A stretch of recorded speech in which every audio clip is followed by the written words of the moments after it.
LS मराठीमध्ये आपलं स्वागत। सुरुवातीला पाहूयात हेडलाईन्स। केंद्र सरकारची घटका भरली, सभागृहात सामोरे जायला घाबरतात। अमित शाह लायक नसलेले गृहमंत्री, पृथ्वीराज चव्हाणांचा प्रहार। राहुल गांधी पुण्यात विद्यार्थ्यांशी साधणार संवाद, हर्षवर्धन सपकाळांची माध्यमांना माहिती। ऑटो चालकांना मराठी शिकण्यास मुदतवाढ नाही, 15 ऑगस्ट ही शेवटची तारीख, 18 ऑगस्ट पासून कारवाईला सुरुवात, सरनाईकांचा ऑटो चालकांना इशारा। संभाजीनगरमध्ये भाजपची तिरंगा रॅली, मुख्यमंत्री फडणवीसांसह शेकडो कार्यकर्ते सहभागी। रायगडमधील कर्जतमधील जीर्ण गळक्या इमारतीतून तलाठी आणि मंडळ अधिकाऱ्यांचा कारभार सुरू, इमारतीचा स्लॅब कोसळून दुर्घटना होण्याची शक्यता। पुण्यात भाडेकरूंची माहिती न दिल्यानं 100हून अधिक घर मालकांवर गुन्हे दाखल, भाडेकरूची ओळख, कायमचा पत्ता आणि संपर्काची माहिती पोलिसांकडे नोंदवणं बंधनकारक। नमस्कार, मी संदीप आणि आता बातम्या विस्तारानं। पवित्र पोर्टलवर पसंती क्रमासाठी रविवारपर्यंत मुदतवाढ देण्यात आल्याचं शिक्षण मंत्री दादा भुसे यांनी म्हटलंय। क्रीडा शिक्षक भरतीचं प्रारूप अंतिम टप्प्यात आहे, अशी माहिती देखील भुसे यांनी दिली। जिल्हा परिषद शाळांच्या गुणवत्तेत सुधारणा करण्याची गरज असल्याचं देखील भुसे यांनी म्हटलंय। वाशिमच्या शाळांना सुविधा, अप्रोच रोडसाठी प्रशासनाला सूचना दिल्याचं देखील भुसेंनी सांगितलं।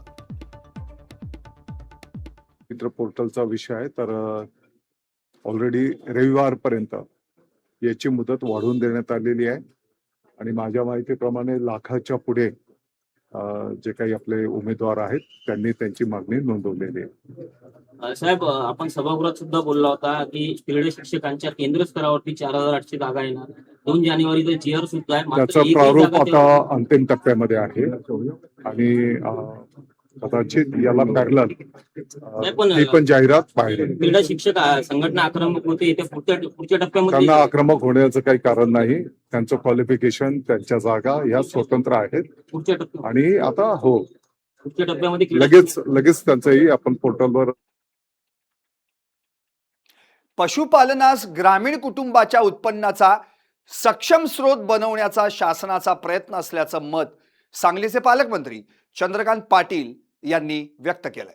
मिरज येथे राज्य शासनाच्या माध्यमातून उभारण्यात आलेल्या जिल्हा उपायुक्त पशुसंवर्धन आणि दुग्ध व्यवसाय कार्यालय नूतन इमारतीचं उद्घाटन आणि लोकार्पण पालकमंत्री चंद्रकांत पाटलांच्या हस्ते पार पडलं। यावेळी ते बोलत होते। या कार्यक्रमास माजी मंत्री सुरेश खाडे, आमदार इद्रिस नायकवडी, माजी खासदार संजय काका पाटील यांच्यासह पदाधिकारी आणि पशुपालक उपस्थित होते। पशुसंवर्धन व दुग्ध व्यवसाय हे कृषीपूरक व्यवसाय ग्रामीण अर्थव्यवस्थेचा महत्त्वाचा आधार आहेत। पशुपालकांच्या, विशेषतः महिला पशुपालकांच्या उत्पन्न वाढीसाठी शासनाच्या विविध योजना प्रभावीपणे राबवण्यात येत असल्याचंही यावेळी पालकमंत्री चंद्रकांत पाटलांनी स्पष्ट केलं। तर भाषणामध्ये एकूण अशा प्रकारच्या प्रशासकीय इमारतींची आवश्यकता काय त्याची नीट मांडणी झाली आहे, पण एकदा सलग ती आकडेवारी सहित मांडणी करायची झाली तर आपल्या जिल्ह्यात 8,18,354 पशुधन आहे। 152 म्हणजे माझ्याकडे सगळ्यात जास्त पशुवैद्यकीय चिकित्सालय आणि 5 फिरते पशुवैद्यकीय चिकित्सालय मोबाईल व्हॅन आहे। तर या सगळ्याचं कोऑर्डिनेशन करण्यासाठी एक प्रशासकीय कार्यालय चांगलं लागतं, ते या ठिकाणी झालं आहे आणि आता तरी वैरणीसाठी, बियाण्यांसाठी पैसे देण्यापासून सगळ्या गोष्टी लागतील ते आपण करतो।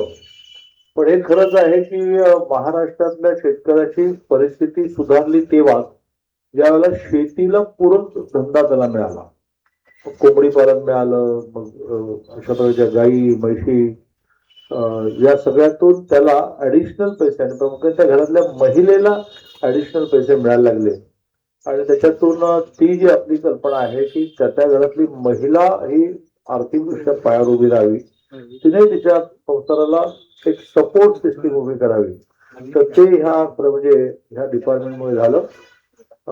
जनावरही वाढली, त्याचं संशोधनही वाढलं, ती आजारी पडू नये किंवा आजारी पडल्यानंतर उपचार व्हावेत त्यासाठी दवाखाने झाले 2-3 गोष्टी नव्याने आल्या आहेत, तर त्याच्या संबंधीची घोषणा करून मी माझं बोलणं आणि आता बातमी भिवपुरी रोड रेल्वे स्थानकातली. भिवपुरी रोड रेल्वे स्थानकातील फलाट आणि लोकलमधील धोकादायक अंतराचा मुद्दा ऐरणीवर आलाय. महिला, ज्येष्ठ नागरिक, दिव्यांग आणि लहान मुलांच्या सुरक्षिततेसाठी हे अंतर तातडीनं कमी करण्याची मागणी प्रवासी संघटनेनं केली आहे. यासोबतच दोन्ही फलाटांवर पूर्ण निवारा शेड आणि मुंबईकडील बाजूस स्वच्छतागृह उभारण्याची मागणी देखील करण्यात आली आहे. या मागण्यांचं निवेदन प्रवासी संघटनेचे अध्यक्ष किशोर गायकवाड यांनी मध्य रेल्वेच्या महाव्यवस्थापकांना सादर केलंय. बेपूर रोड प्रवासी संघटनेच्या समस्या आज आपल्या बेपूर रोड स्टेशनवर ऑलरेडी इथे मुंबईकडील बाजू आता 15 डब्याची करण्याकरता वाढवलेला आहे प्लॅटफॉर्म, पण इथे ऑलरेडी या प्लॅटफॉर्मवर लोकांना निवारा शेड नाहीये. आज पूर्ण पावसाळ्यामध्ये लोकांना इथे नाक उभा राहायला लागतंय. तसेच मुंबईकडील बाजू जे आता कर्जतकडील बाजू जे तिथे एकच टॉयलेट आहे. आज मुंबईकडील बाजूला आता प्लॅटफॉर्म वाढवल्यामुळे तिकडच्या भागात उतारीची सोय, टॉयलेटची सोय झाली पाहिजे, नवीन वॉशरूम झाला पाहिजे. तसेच आपण हे पत्र DRM, सिनियर सेक्शन इंजिनियर आणि स्टेशन प्रबंधक यांना पत्र दिलेले आहे. रेल्वे या पत्रांकडे दुर्लक्ष करत आहे. वारंवार मी पत्र देते, पण रेल्वे त्याचं प्रत्युत्तर देत नाहीये. लोकांना आज शाळेतील मुलं असतील, आपण नवीन ब्रिजची मागणी केलेली आहे मुंबईकडील बाजूस, पण इथे रेल्वेचे अधिकारी प्रत्यक्ष पाहणी करायला येत नाही. याचंच पत्र मी इथले स्थानिक खासदार माननीय श्रीरंगाप्पा बारणे यांनाही सुद्धा पत्र दिलेलं आहे. रेल्वेचा बेपूर रोड इथे अनेक समस्या आहेत, या जाणून घेण्यासाठी रेल्वेचे अधिकारी इथे येतच नाहीये.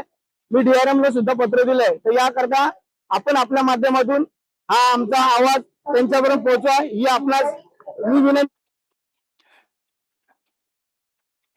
ही होती भिवपुरी रोड रेल्वे स्टेशनची दुरवस्था. आता जालन्यात जाऊयात. जालन्यात मुख्यमंत्री देवेंद्र फडणवीसांनी उद्धव ठाकरेंवर जोरदार टीका केली आहे. उद्धव ठाकरेंच्या कर्जमाफीसारखी नाही तर शेतकऱ्यांना 2 लाख रुपयांपर्यंत विनाअट कर्जमाफी दिल्याचा दावा फडणवीसांनी केलाय. तसंच लाडकी बहिणी योजना बंद होणार नसून लाडक्या बहिणींना पैसे देतच राहणार असल्याचं फडणवीसांनी स्पष्ट केलंय. राज्यातील 1 कोटी बहिणींना लखपती दिदी करण्याचं सरकारचं लक्ष असल्याचंही फडणवीसांनी सांगितलं.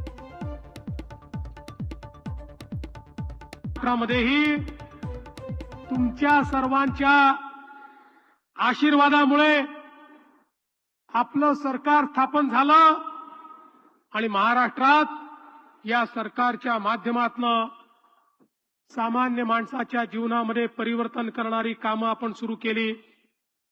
आमच्या शेतकऱ्यांना मोदीजींनी 6,000 रुपये देणं सुरू केलं, तर महाराष्ट्र सरकारने निर्णय केला आणि त्याच्यासोबत 6,000 रुपये महाराष्ट्र सरकारने देखील नमो शेतकरी सन्मान योजनेतनं देण्याचा निर्णय केला.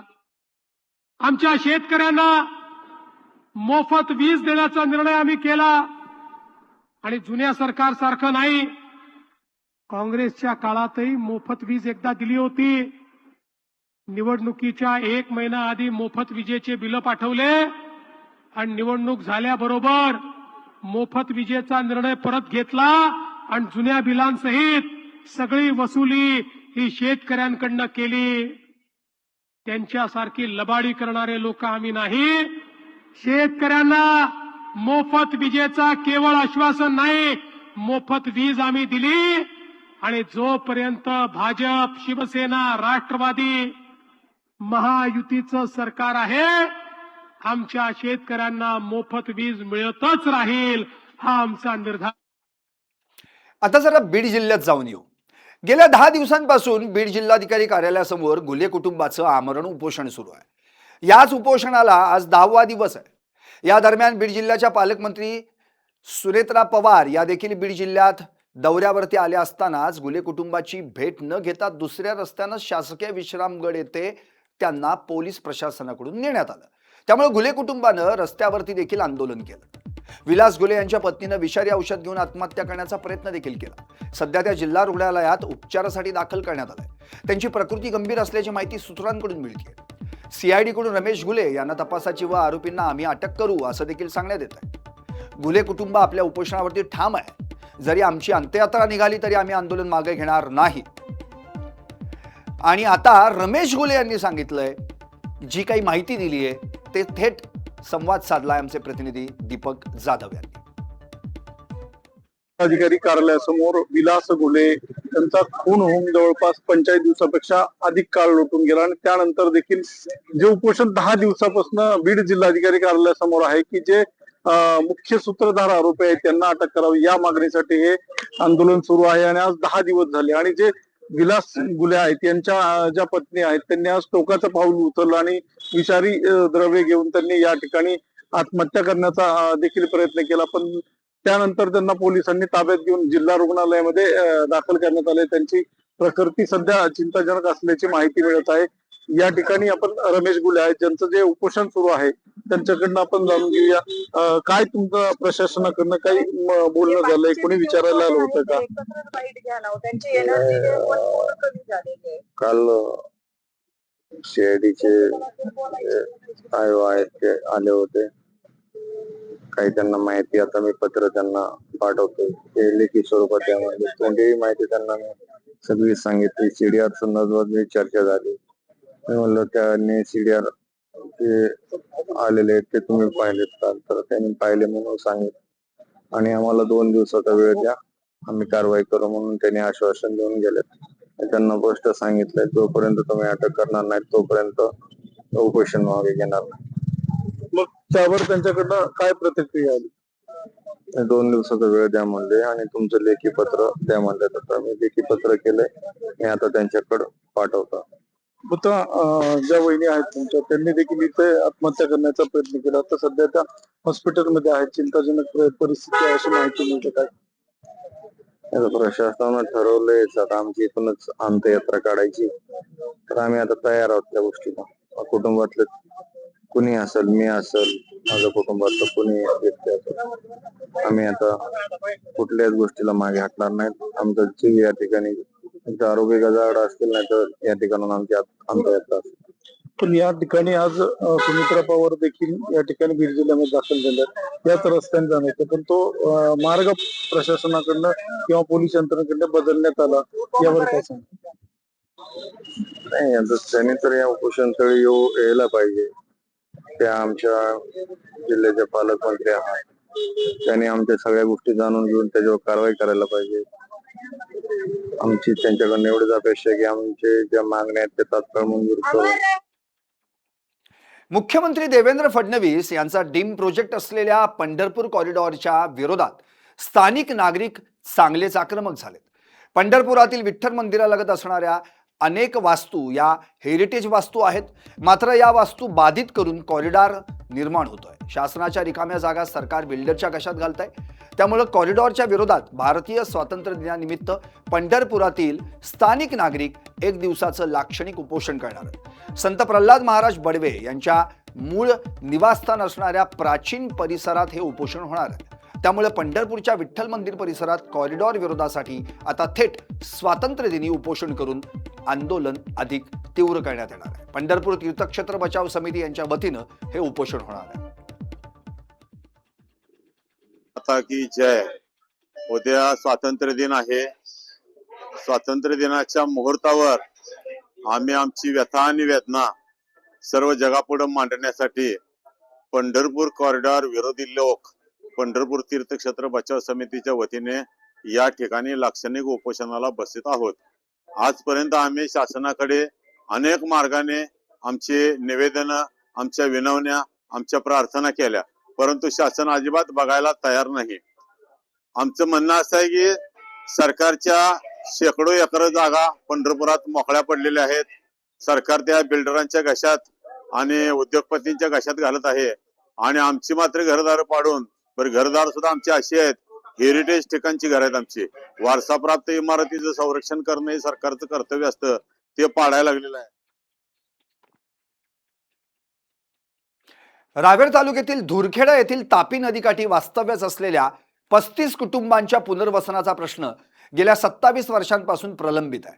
वारंवार आश्वासने मिळूनही प्रत्यक्ष पुनर्वसन होत नसल्यानं ग्रामस्थांनी जळगाव शहरातील शिवतीर्थ मैदानावर आमरण उपोषण सुरू केलं. धुरखेडा येथील ही कुटुंब नदीकाठी राहत असल्यानं पावसाळ्यात त्यांना पुराचा धोका निर्माण होतो. याशिवाय घरांमध्ये मोठ्या प्रमाणात सर्प आणि विंचू येत असल्यानं नागरिकांच्या जीवितास धोका निर्माण होत असल्याचं ग्रामस्थांचं म्हणणं आहे. काही काळापूर्वी नदीकाठच्या घराची भिंत कोसळून एका वृद्ध महिलेचा मृत्यू झाल्याची घटना देखील घडली. त्यामुळे पुनर्वसनाचा प्रश्न तातडीनं मार्गी लावण्याची मागणी होतीये. जोपर्यंत 35 कुटुंबांच्या पुनर्वसनाबाबत ठोस निर्णय घेतला जात नाही तोपर्यंत आमरण उपोषण सुरू ठेवण्याचा निर्धार ग्रामस्थांनी व्यक्त केलाय. या संदर्भात तिथल्या नागरिकांशी बातचीत केली आमचे प्रतिनिधी जितेंद्र कोतवाल यांनी.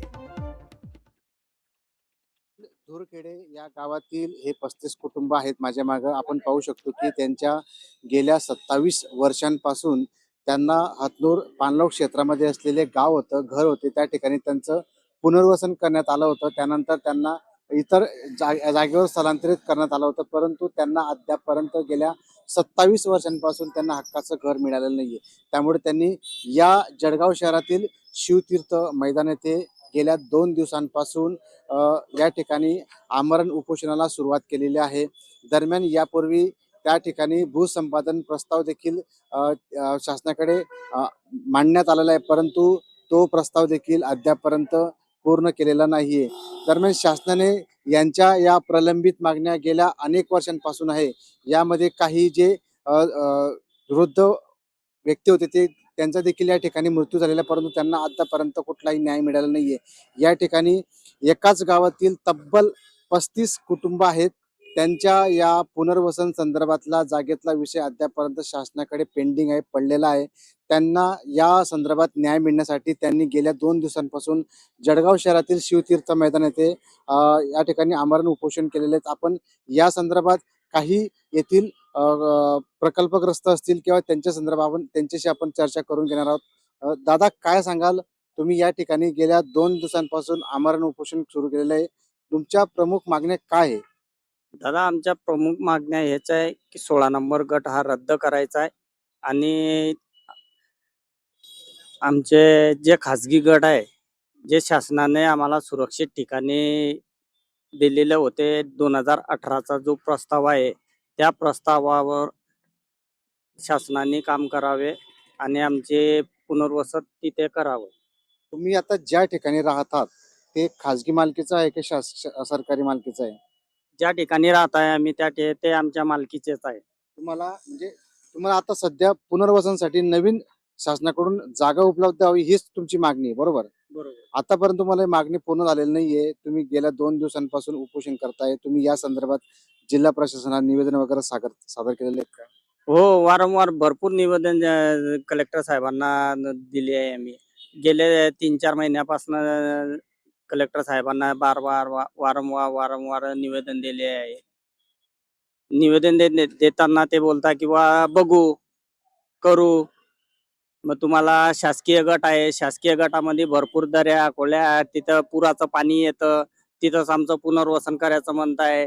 बुवा भिंत बांधून भारतामध्ये कुठंतरी भिंत बांधून पुनर्वसन झालाय का हो साहेब?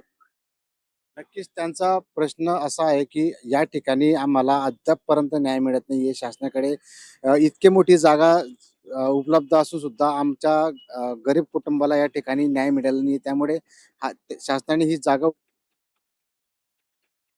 जिल्हा बँकेच्या सिव्हिल चेकवरून सभासद किशोर पाटील यांनी सवाल उपस्थित केलाय. मधुकर आणि वसंत सहकारी साखर कारखान्यांच्या विक्री प्रक्रियेत पारदर्शकतेची मागणी त्यांनी यावेळी केली आहे. बँकेनं केवळ कर्जवसुली न करता कारखाने पुनरुज्जीवित करण्यासाठी उपाययोजना कराव्यात अशी मागणी पाटलांनी केली आहे. कारखान्यांची मालमत्ता, कामगारांची देणी आणि सभासदांच्या हिताबाबत जिल्हा बँकेनं स्पष्ट माहिती द्यावी असं त्यांनी म्हटलंय. जिल्हा बँकेची 110व्या वार्षिक सभा पार पडली. आम्ही शेतकऱ्यांचे प्रतिनिधी त्यांच्याकडे पहिला प्रश्न उपस्थित केला की पुण्य श्लोक अहिल्याबाई होळकर योजनेचे कर्जमाफी झालेले शेतकरी किंवा इतर वेळी पीक कर्ज देताना सिबिलची तपासणी करू नये असे माननीय मुख्यमंत्री देवेंद्र फडणवीस यांचे स्पष्ट आदेश आहेत. या उपरही आज नॅशनल बँक असो की जिल्हा बँक असो, सिबिल प्रत्येकाचं चेक होते आणि प्रत्येक शेतकऱ्यातील शुल्क शुल्कापोटी जमा करायला लागतात. मी आज माननीय चेअरमॅनला हा प्रश्न विचारला की या संदर्भात वस्तुस्थिती आपण स्पष्ट करावी, परंतु चेअरमन साहेबांचं असं म्हणणं पडलं की आम्हाला शासनाने एकीकडे मुख्यमंत्री स्वतः पत्रकार परिषद घेऊन असं सांगतात की कोणत्याही शेतकरी सिबिल चेक होणार नाही. जे शेतकरी या पुण्य श्लोक अहिल्याबाई होळकर योजनेत उपयोग झालेला आहे त्या शेतकऱ्यांचे पुढे सिबिल चेक करून त्यांना कर्ज न मिळण्याचा धोका संभवतो. या पार्श्वभूमीवर ही पत्रकार परिषद मुख्यमंत्री महोदयांनी घेतली होती, परंतु या उलट परिस्थिती आज माननीय चेअरमन संजय पवार यांनी इथे मागितले की आम्हाला कोणते आदेश नाही, प्रत्येक शेतकऱ्यांची सिव्हिल चेक होईल आणि त्यांचे शुल्क आकारले जातील. त्यामुळे आम्ही शेतकरी संभ्रमात पडलोय. याबद्दल सरकार जे संचालक मंडळ आमदार आहेत त्यांनी लवकरच सरकार दरबारी याबद्दलची सुस्पष्टीकरण कसे लेखी आदेश आणावे, आणि जर लेखी आदेश आलेले नसतील तर मग सरकार खोटं बोलत आहे, आणि जर आदेश येऊन जर जिल्हा बँक अशी शुल्क आकारत असतील तर मग जिल्हा बँक दोषी आहे. याबद्दल आम्ही शेतकऱ्यांमध्ये अत्यंत गंभीरपणे आम्ही मागणी करतोय की याबद्दल सुस्पष्टता स्पष्ट व्हावी व जी आकारणी आहे सिव्हिलची ती तातडीने रद्द व्हावी. शेतकऱ्यांची कोणत्याही शेतकऱ्याचं सिव्हिल चेक करून या स्पष्ट आदेश असताना सिव्हिल अवैधपणे चेक होत आहे. सरकारने याबद्दल जर आदेश काढले तर आदेश काढावे. आणि दुसरी, जळगाव जिल्ह्याचे वैभव मधुकर सहकारी कारखाना, वसंत सहकारी साखर कारखाना, मधुकर सहकारी साखर कारखाना विक्री करताना अत्यंत गोंधळाची परिस्थिती केली आहे. बँकेने फक्त आपलं कर्ज उद्दिष्ट लक्षात घेता अत्यंत तातडीने विक्री केली, परंतु कामगारांची देणी, पीडीएफ, मालमत्तांचं वितरण वगैरे काही नाही. त्यामुळे अत्यंत गोंधळाची परिस्थिती आहे. कसं हेडलाईन्ससाठी सविस्तर बातम्यांनंतर आता पाहूयात काही वेगवान घडामोडी. साताऱ्यात मंत्री शिवेंद्रसिंह राजेंच्या उपस्थितीत पार पडली तिरंगा रॅली. भारत माता की जय आणि वंदे मातरमच्या घोषणांनी दुमदुमला सातारा. भिवंडीत टेलरच्या दुकानाला भीषण आग, आगीत दुकान खाक, सुदैवानं जीवितहानी टळली. कोल्हापूरच्या गांधीनगरमध्ये 2 गटात जोरदार हाणामारी, रेकॉर्डवरील गुन्हेगाराचा समावेश असल्याचा संशय. मारहाणीचा व्हिडिओ समोर, गांधीनगर पोलीस ठाण्यात तक्रार दाखल. परभणीच्या पुंगळा येथील ग्रामपंचायतीतील विकास कामांमध्ये कथित भ्रष्टाचार, चौकशी करून दोषींवर कठोर कारवाईची मागणी. जिल्हाधिकारी कार्यालयासमोर बेमुदत उपोषण. बीडमध्ये संजय गांधी निराधार योजनेचा पगार रखडल्यानं दिव्यांगानं कार्यालयासमोर अंगावर पेट्रोल ओतून घेतलं पेटवून. तहसीलदारांनी दुर्लक्ष केल्याचा दिव्यांगाकडून आरोप. धाराशिवच्या कळंबमध्ये मुलींची भर रस्त्यात फ्रीस्टाईल हाणामारी, भांडण पाहण्यासाठी नागरिकांची मोठी गर्दी. काही काळ वाहतुकीलाही अडथळा निर्माण, व्हिडिओ सोशल मीडियावर व्हायरल. रायगडच्या महाड तालुक्यात बंद घर फोडून 48,000चा मुद्देमाल लंपास, 2 सोन्याच्या अंगठ्या आणि रोकड घेऊन चोरटा पसार. महाड MIDC पोलिसात तक्रार दाखल. मुख्यमंत्री सौर कृषी वाहिनी योजनेअंतर्गत अकोला परिमंडळात विकेंद्रित सौर प्रकल्पाच्या उभारणीला गती. बुलढाणा जिल्ह्यातील 82 ठिकाणांवर 339 मेगावॅट तर 34 ठिकाणी 136 मेगावॅट क्षमतेचे प्रकल्प होणार सुरू. परभणी शहर महापालिकेच्या कर्मचाऱ्यांचे 6 महिन्यांपासूनचे वेतन थकीत, वेतन मागणीसाठी महापालिकेच्या कार्यालयासमोर मुंडन आंदोलन. भिवंडीत बुरख्याच्या आडून दुकानात घरगुती साहित्याची चोरी, चोरीचा व्हिडिओ व्हायरल. महिलेविरोधात संबंधित पोलीस ठाण्यात तक्रार दाखल. आणखी काही विशेष व महत्त्वपूर्ण घडामोडींसाठी पाहत रहा LS मराठी.